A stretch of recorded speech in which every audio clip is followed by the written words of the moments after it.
घटकों की जानकारी, ठीक है। अभी टोटल कितना आपका तो खोजा गया है, खोजे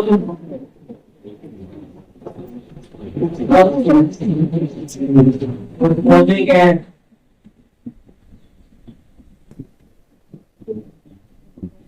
वो कितना है 114 जो बुक में है, उस हिसाब से अगर और खोजा गया है तो पता नहीं, ठीक।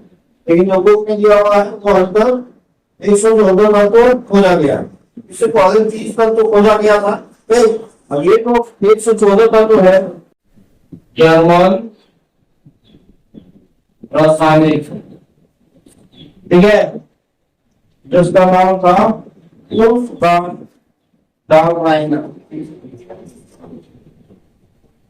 पूरा नाम क्या था,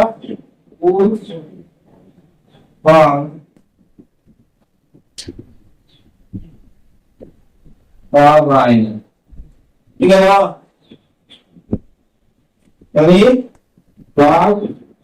डाबेराइनर याद रखना है, एक इसी के नाम पे बना था डाबेराइनर, ठीक है। सबसे पहले जो है डाबेराइनर ने कोशिश किया था तत्वों को बैठाने, ठीक है। डाबेराइनर ने तीन मतलब क्या होता है, तीन होता है, ठीक है। ये तीन के समूह में बैठाने की कोशिश की, ठीक है ना। तो ध्यान दो, तीन के समूह में ये बैठाने का कोशिश किया, तीन तत्वों को उनके परमाणु द्रव्यमान के आरोही क्रम में रखने पर इस वाले तत्व का परमाणु द्रव्यमान अन्य दो तत्वों को परमाणु द्रव्यमान का लगभग उसका होता है। तो इनका मानना था डाबेराइनर का, इनका मानना था, ठीक है। मतलब ये जो बैठाया था उसमें क्या था, ये परमाणु द्रव्यमान के हिसाब से बोले परमाणु द्रव्यमान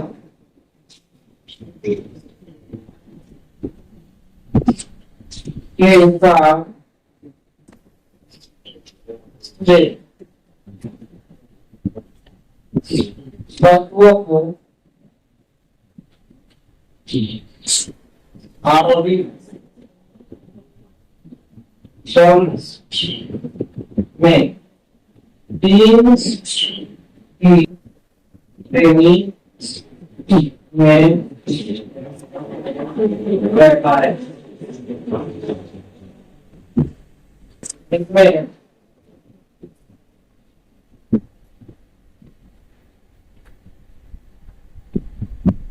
बीच वाला तत्व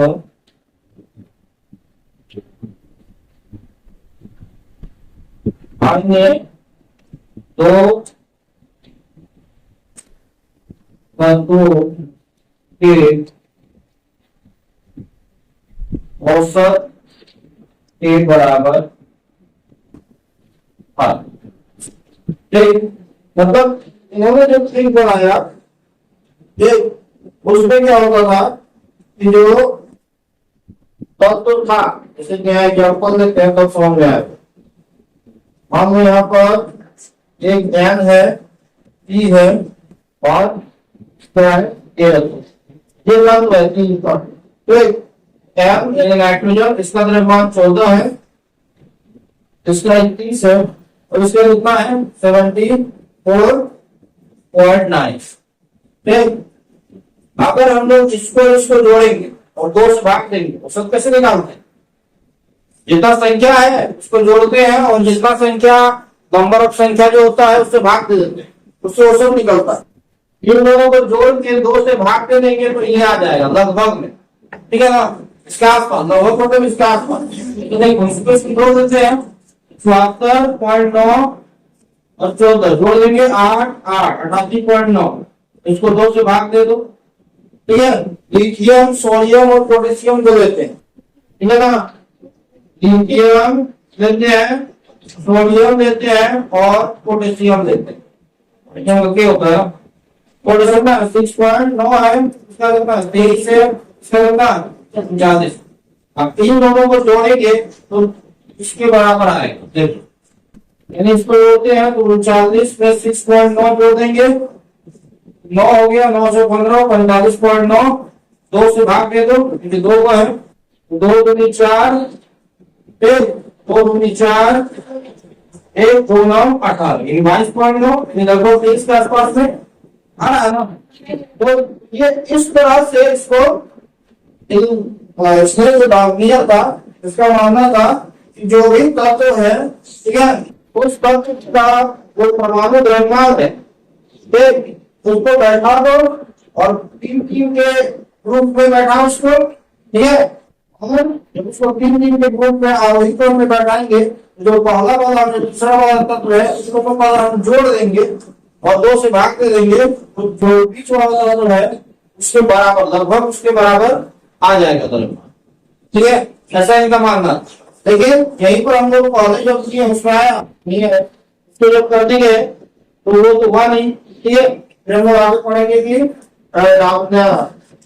आएंगे जो ट्रिक है ये बाद में फेल हो गया, ये काम नहीं किया, ये सब में पूरा नहीं हो रहा, ठीक है। तो ज्यादा तत्व नहीं था, तो बाद में और भी तत्व बढ़ा, क्योंकि यहाँ पर दिया हुआ है कि 1800 ईस्वी में 30 तत्वों का पता चला था और अभी तक हम लोग 114 तत्व पता कर दिए हैं, ठीक है ना। और भी आगे अगर हो सकता है तो पता नहीं, लेकिन जो बुक में है उस हिसाब से 114, ठीक है। आएगा, ठीक है। इन्होंने ही सबसे पहले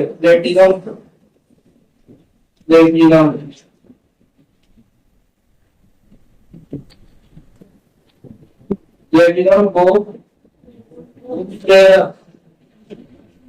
के रूप में पहचान, ठीक है। तो प्लेटिनम को उत्प्रेरक के रूप में किसने पहचाना, तो लिख लेना तांबे आएगा। प्लेटिनम को उत्प्रेरक के रूप में सबसे पहले किसने पहचाना, तो देखोगे डाबर आएगा, ठीक है। ये भी इंपॉर्टेंट है, उसको लिखिएगा। और डाबर आएगा, ये डाबर आएगा तो यही शुरू किया था, उसके नाम से ही है, ठीक। अभी ये किस तरह का है तो ये याद रखना, ये जो है द्रव्यमान परमाणु के द्रव्यमान के हिसाब से रहता है और वो आरोही क्रम में रहते हैं, और पहला और तीसरा तत्व का औसत लगभग दूसरे तत्व के बराबर हो, तो सिद्धांत का खोज थी।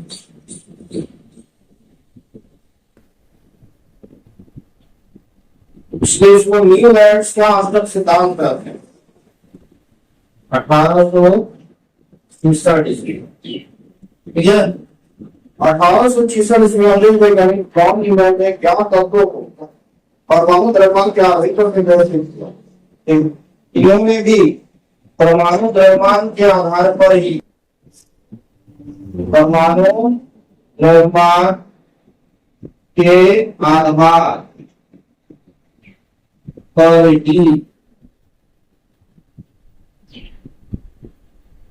उन्होंने तत्वों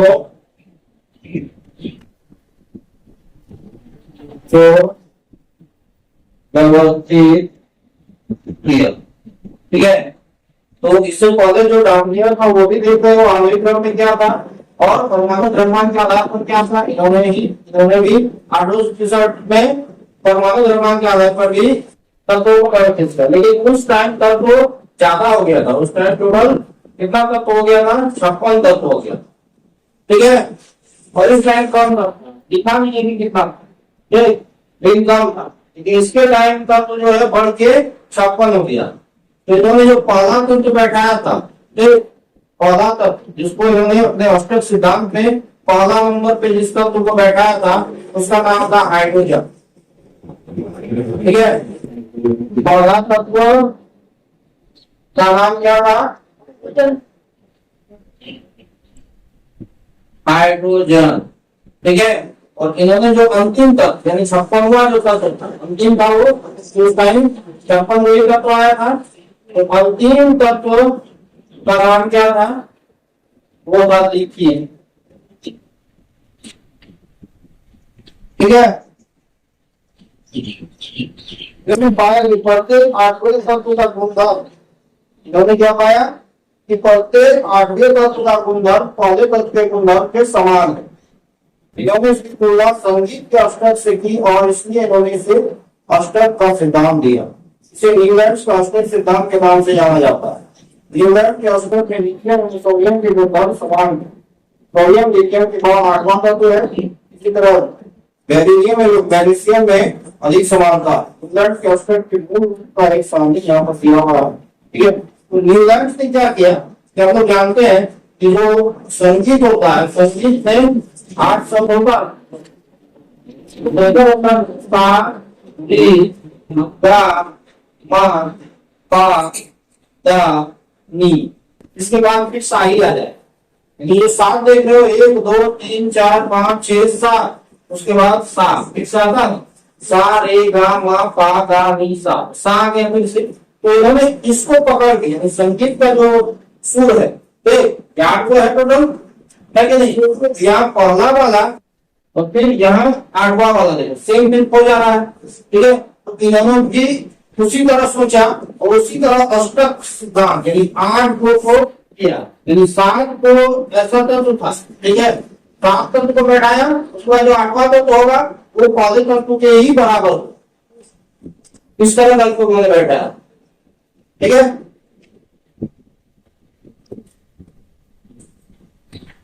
ठीक है, तो इन्होंने यानी किसने, न्यूलैंड ने। तो न्यूटन ने पाया कि क्या पाया, प्रत्येक 8वें तत्व, प्रत्येक 8वें तत्व का गुणधर्म, गुणधर्म मतलब गुण, ठीक है ना, गुणधर्म मतलब गुण, प्रत्येक 8वें तत्व का गुणधर्म पहले तत्व के गुणधर्म के बराबर है। तो ये हो गया हमारा पहला पॉइंट कि न्यूलैंड ने देखा कि जितना भी तत्व उस टाइम था, छप्पन होता तो था, तो इन्होंने देखा कि जो पहला तत्व हो रहा है उसके बाद जो बैठा रहा है ये परमाणु द्रव्यमान के आधार पर, ठीक है, आरोही क्रम में। ठीक, तो जब जैसे जैसे बैठा रहा है तो 8वां तत्व जो हो जा रहा है ना, वो 8वां तत्व पहले तत्व के ही बराबर हो रहा है, तो गुणधर्म सेम रह रहा है। ठीक है ना, गुण सेम रह रहा है। ठीक, तो इस तरह उन्होंने पाया, तो इस तरह से ही उन्होंने क्या किया, बैठा दिया तत्व। ठीक है, तो इस आधार से उनको पता चला कि जो लिथियम है, लिथियम का गुणधर्म सोडियम के गुणधर्म के बराबर था। ठीक है ना, उन्होंने क्या पाया, लिथियम का गुणधर्म सोडियम के गुणधर्म के बराबर, सोडियम के गुणधर्म के बराबर। ठीक है, क्योंकि सोडियम जो था वो क्या था, लिथियम के बाद 8वां तत्व। इसी तरह बेरिलियम एवं मैग्नीशियम अधिक समानता था। ठीक, और इस तरह से इन्होंने क्या किया, एक न्यूलैंड कांस्टेंट बनाया और उसको इस तरह करके बिठाया। आप देख सकते हो दोनों के अंदर बुक अगर है तुम लोगों के पास तो यहाँ से देख सकते हो, इस तरह से बैठा। ठीक है, सारे गा मा पा हो गया, फिर से सा आ गया। ठीक है, तो सा रे गा मा पा आ है। ठीक है, सा सा धा सा रे गा मा पा धा नी, फिर सा जा रहा है। ठीक है, तो ये क्या किया, इस तरह करके बनाया। ये सा की जगह दो लिखा, दो रे नी पा तो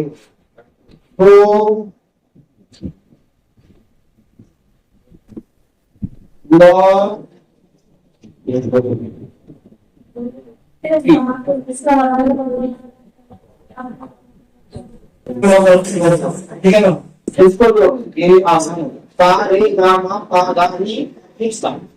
यानी यहाँ से 7 को तत्व अलग अलग, लेकिन जैसे ही 8वां तत्व आता था तो ये पहले तत्व के बराबर गुणधर्म का होता था।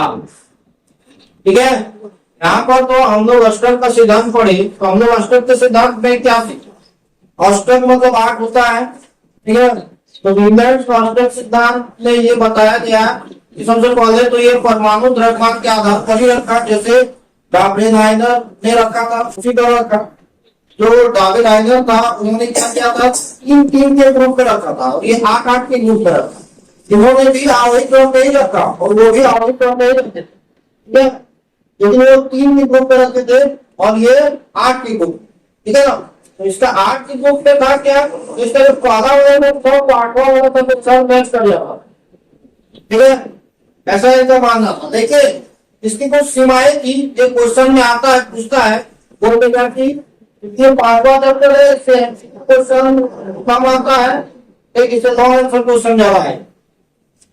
ठीक है ना, तो इसमें सीमाएं थी। सीमाएं क्या थी, इसे क्वेश्चन में पूछता है कि न्यूलैंड के अष्टक सिद्धांत की क्या क्या सीमाएं थी।